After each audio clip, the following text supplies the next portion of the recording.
আসসালামু আলাইকুম, welcome back to my channel. আজকে আমি মাছের ডিমের অমলেট তৈরি করে দেখাবো। ঝটপট এই রেসিপিটা খেতে অসাধারণ লাগে। আশা করি ভিডিওটি ভালো লাগবে, আর ভালো লাগলে ফ্রেন্ডস এবং ফ্যামিলির সাথে শেয়ার করবেন। তো আমি প্রথমে এখানে একটা মাছের ডিম নিয়ে নিয়েছি, আর এই মাছের ডিমটাকে খুব ভালোভাবে ধুয়ে নেওয়ার পর আমি এই যে ঝিল্লিগুলোকে মোটামুটি একটু সরিয়ে মাছের ডিমটাকে আলগা করে নেব, আর যতটুকু সম্ভব হাত দিয়ে একটু ম্যাশ করে নেব।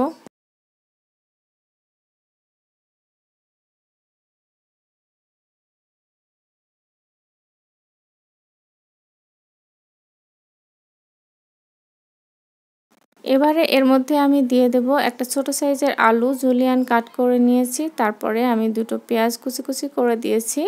এরপরে দিয়ে দিচ্ছি স্বাদ মতো লবণ, হলুদের গুঁড়ি এবং আধা চা চামচ পরিমাণ মরিচের গুঁড়ি। আর এখানে ৩-৪টা পরিমাণ কাঁচামরিচ দিয়েছি আমি খাওয়ার জন্য, যেহেতু বাচ্চারা খাবে তাই আমি কুচি করে দিয়ে নাই। এবারে এই সমস্ত উপকরণগুলোকে আমি আলতো হাতে মিক্স করে নিলাম। তারপর এর মধ্যে দিয়ে দেব একটা টমেটো কুচি করে নিয়েছি। যেহেতু এটা ফ্রোজেন ছিল তাই এমন লাগছে। আপনারা চাইলে টমেটোর পরিমাণটা বাড়িয়েও দিতে পারেন। আর এখানে ধনিয়া পাতা কুচি দিয়ে দিলাম, এটাও ফ্রোজেন ছিল, আমার কাছে ফ্রেশটা ছিল না তাই ফ্রোজেনটা ব্যবহার করছি। আর এবারে এগুলোকেও আমি একসাথে মিক্স করে নিলাম।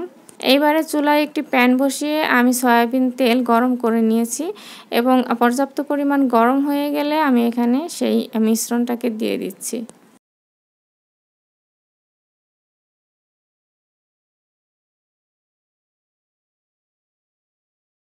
যতটুকু সম্ভব পাতলা করে এটাকে আমি প্যানের মধ্যে বিছিয়ে দিচ্ছি।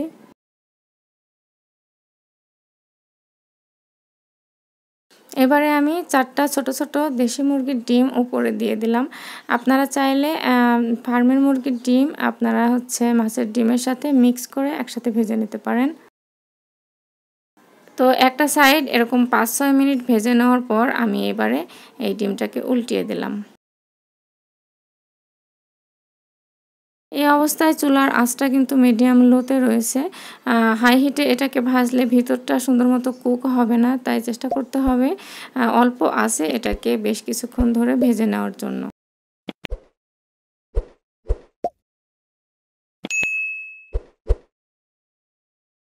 তো আমার মাছের ডিমটা ভাজা হয়ে গেছে।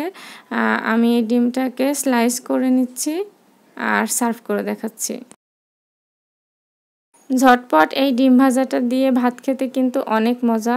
আশা করি আমার ভিডিওটি ভালো লেগেছে, আর যদি ভালো লেগে থাকে তাহলে ফ্রেন্ডস এবং ফ্যামিলির সাথে শেয়ার করবেন। আবারও দেখা হবে নতুন কোনো ভিডিওতে। সেই পর্যন্ত আল্লাহ আপনাদের সবাইকে ভালো রাখুক। আল্লাহ হাফেজ।